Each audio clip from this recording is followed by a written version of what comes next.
So my name is B. Malia. I'm 26-year-old from Melbourne. Grew up there, born, raised, captured, escaped, and returned to save the place as much as I can. I've been involved in this campaign for about a year and a half. I had some friends that were up here in the Mount St. Leo area, which is just around the corner, and there was some clearfell logging happening there, and it was my first coop that I'd seen. Yeah, working coop. Actually, it wasn't my first one. It was my first one in Victoria that I'd seen. I'd been to Tasmania and seen some devastation down there. Anyway, did my first real actions, stopping work, and it wasn't until I was hiding in the forest supporting somebody up in a tree and heard the chainsaws starting when I realised what I needed to do and how important it was. Hearing the first tree fall and then seeing the second one and feeling and seeing the third and then the fourth, I couldn't just sit and hide in the bush and watch what was happening, knowing that somebody was up there sitting in a tree sit, locked onto machinery, and they were still working all around them. That crushed my heart. The thought in my head was, they're killing my grandfather. They're destroying my family, and I just had to run through two clear coops. And I had a leech on the corner of my eye, a leech on my lip, and I was ducking and weaving through the scrub, and it was really scary because I had no phone at that point. My battery died as expected, and I thought there was other people around, but there wasn't. And in the end, I was surrounded by 5 loggers, and it was really scary. And they used all sorts of vocal tactics and body language to try to intimidate me out. And I just stood my ground and sat there for 2.5 hours. And it was only 2.5 hours, but that every minute, I just kept thinking to myself, when I'm 80, I'm not going to regret this. I'm not going to regret this when my grandkids can come here or future generations. And they were standing there telling me, oh, this is a gold mine. Next week, this will all be gone. Yep, right behind her, just there, all gone. And that really hit it home. So that's why I'm here today, because now that area is gone. This is the Freddo Coop, part of the Toolangi State Forest, Central Highland. We've got a mixed range of different ages of forest here. We've got your understory. You've got ferns up to 800 years old around here. You've got the big eucalyptus trees. You've got the freshwater creek just across the road from where I am, like right behind me. I can hear it. And you've got little fishes in there called the barred galaxis, and it's the only place on the planet that they live. Beautiful fresh water there that the town live off. So this area here is now proposed to be logged, and this is one of the remaining areas that survived after the Black Saturday fires in 2009, which a lot of people in Victoria were affected by, lost their families and their homes, and their beautiful surroundings. And the same thing is about to happen, but not by a natural disaster, by industrial scale logging, which then causes more natural disasters to occur. The reason why I'm here is because some other people got together in the community and the town and believed that we needed to raise as much awareness about this area as we could. And by putting a tree house up here and getting somebody to live here and dedicate all their time and energy and sacrifice their life and their livelihoods and their lifestyle to be here, to witness the beauty and live it, the main point is to raise awareness to the people at homes that don't know about this area and that can't physically be here for many reasons, and we have to stand our ground. And this is a really crucial point at the moment because the court case was lost yesterday, a 3-year court case that we've been fighting to save this place, and over $300,000 from the local community has been put towards this. Now it's at a critical point where any day from today forward they can come here and make this a public safety zone, an exclusion zone, which means that any person who is here, even if you're just driving by, if you're lucky maybe they won't fine you, but if you're not lucky it can be a $500 on the spot fine for breaching an act of being in a public safety zone. From what I'm doing right now, the fines will probably be quite high if they make this an exclusion zone. I'm willing to take whatever repercussions that is. I'm not coming down from this tree, not for them. I'm not going to give up. I want to do as much as I can, but I need support. I need strength in numbers. If you have ever wanted to protest or do something, take some action, now's the time to think about how you can do that. If it's through media, through photos, through providing supplies, some financial support so we can buy equipment, to buy the tools to do what we need to do. We will do anything. We will, and we also just need people who are willing to take that risk and stand strong. The more people we have, then the less repercussions we may suffer. Even if it's just doing a simple gathering of people to do a roadblock, to hold a banner, to hold a sign. If you can do it in your hometown, get all your friends to say that, we support Toolangi State Forest at home, in your office, wherever you are, and send them through.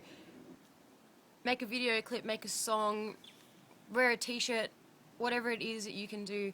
But if we can get some people here, we'll put a call out when it comes to the crunch. If they start to make this a public safety zone, could be any day forward. If anyone can just get out here and show support, just do a simple roadblock with a banner. That's the beginning. But we're going to have to get serious about this if we don't want to see this go on. The significance of this place is beyond the words that I can put together in this only 5 minutes I have of this battery, because I don't have any power up here. I have minimal resources to make this happen, so it's an urgent call for solidarity and support. And I know that there's a lot of places around this country being logged right now. So wherever you are, do what you can. Use less paper, use less toilet paper, reuse. Every time you touch a sheet of paper, appreciate it deeply. Switch to ethical paper. Boycott reflex. Be grateful for everything that we have down there in the mainland, in the cities and the towns, because our resources are really cutting thin, and it's just not worth it. Once it's gone, it's gone. Extinction is forever. Who's trying to cut down the forest? It's a hard question to answer, I guess. Basically, everyday people that just have a job just to get through their lives are loggers. But behind that is the companies that back them, that give them the dollar, our tax-paying dollar, who is actually running out of debt. Who wants the forest logged? Who does? I don't want it logged. I know who doesn't want it logged, but I don't really know who really wants this place gone and why. That's what I want to know. Why do they want it gone? Besides money, I just don't get it. Vic Forests and the Department of Primary Industry are the main people supporting this. Nippon Paper Company, Reflex, all involved. Exports. Why don't we just build another mill closer to our plantations? Why don't we put the money towards transportation and jobs in those areas to get the plantation wood transported to the mills? Why do we have to log the native forests and old growth forests and habitat of animals? Why? Who wants it done? I don't want it done. I don't know who else wants it done. I came in at a very crucial time where there's a lot of transitions happening, a lot of re-auditing of the Vic Forest practices happening today. Yesterday was the court case. Monday, the Friends of the Leader Beaters were getting together. There's a lot of pressure at the moment. This is the crucial point where it may tip either yes or no. But yesterday the court case was lost, which means that any day forward they can come here and destroy this place, which puts me in a situation, a little bit of fear. I'm not sure how prepared I am to see this place go. I'm going to sit as long as I can. I will climb higher. I will do what I can to stay in this tree, and if I can get to another tree and be safe, I will do that. But that is just this area. They can't, if I am here, they can't log within 50 metres of me. But that's not much at all. So if we could get more people, then that's more area. The court case losing yesterday was a very, very hard and sad day for a lot of people. A small group of local people putting all their money together, people even taking money off their mortgages, off their loans, doing double time at work, 3 jobs. It's not a bunch of dog bludgeon hippies out here, I tell you that. People may think that taking time out of, I'm just living off the dole taxpayers' money, or, I'm just a hippie that doesn't want to work. I'm working really hard every day just to be here. And it's not easy. It's not easy without the small little luxuries. I'll give up them any day, but it's not easy being here in a beautiful place, knowing that a lot of people have never been here before and they might not get the chance to be here. What else is hard about this place? It's just really hard looking at it, knowing that it might be gone, and knowing around the corner every day I sit here, feel a little bit disabled while I'm here. I feel like I'm not doing anything. I want to do more. There's 4 logging trucks leaving every day from right around the corner from me, and that hurts. So not only are they already logging, they want to continue logging. We need to stop that. I can't think of any other ways that we can do that right now. I feel like we can only slow them down, and we can't stop them because the government and the law is just absolutely corrupt at this point. At what point, what else can we prove to them that this place needs to be saved? I think the only thing that we can do to make this place safe is have more people stand up and speak up about it. Create resilience and resistance against a system that is trying to log this, and show them the solutions and the alternatives to the jobs that they can be doing. I understand that the loggers and the people involved in the industry may not know any better. Maybe they don't like doing this, but it's a job for them and they need money to put bread and butter on their table for their family. But there is options out there, and there is solutions, there are alternatives, and we need to be looking to those alternatives. And when those alternatives no longer exist, then we can perhaps find a valuable reason to why they can come here. And until they give us that until we really, really need this paper to survive, and this toilet paper to get by day, until this is the last straw, then we may let them take it. But at the moment, there is no justifiable reason why this should be logged, just to make a little bit of dollar in people's pockets. There are alternatives, and we need to be broadening those alternatives and those solutions.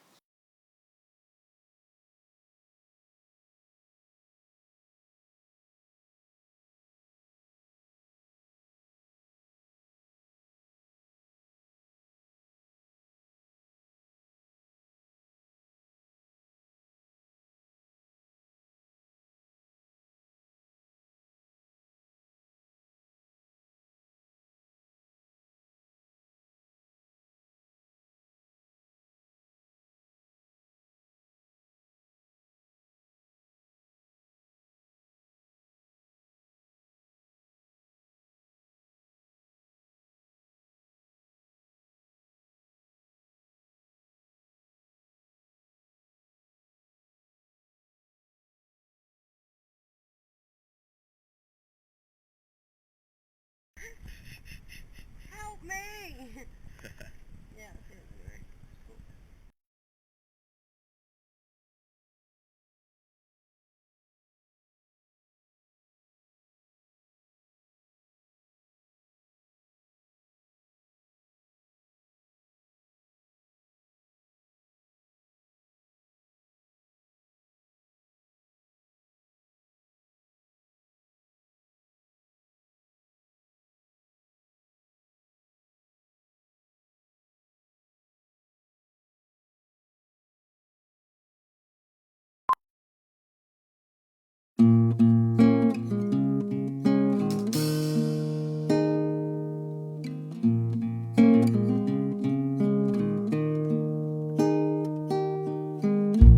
I stand tall for the trees, watching the sunrise, rising through their leaves. The morning mist rises up off this sacred ground. I look, I see destruction all around me of our trees. But all the while I'm here, chained to an orange machine.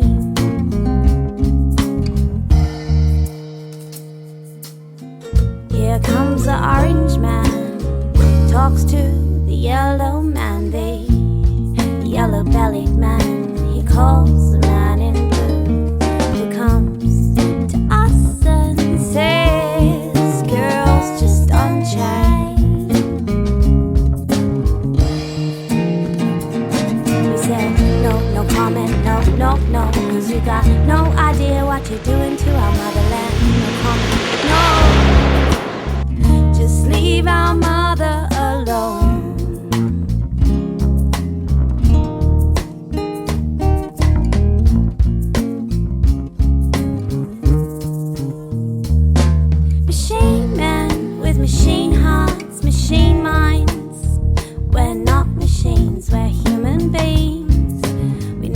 these trees to breathe.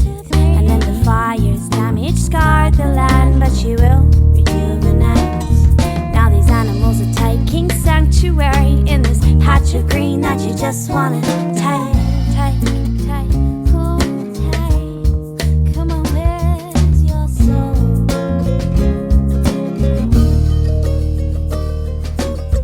What about the birds? What about the bees? What about that little beater possum up there in his tree? That was his home.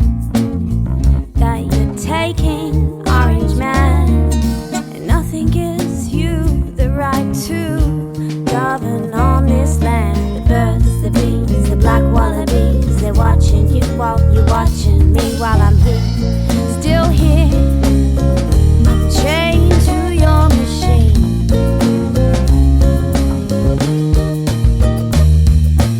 Fire's damage scarred this land, but she will rejuvenate. Now these animals are taking sanctuary in this patch of green that you just wanna take.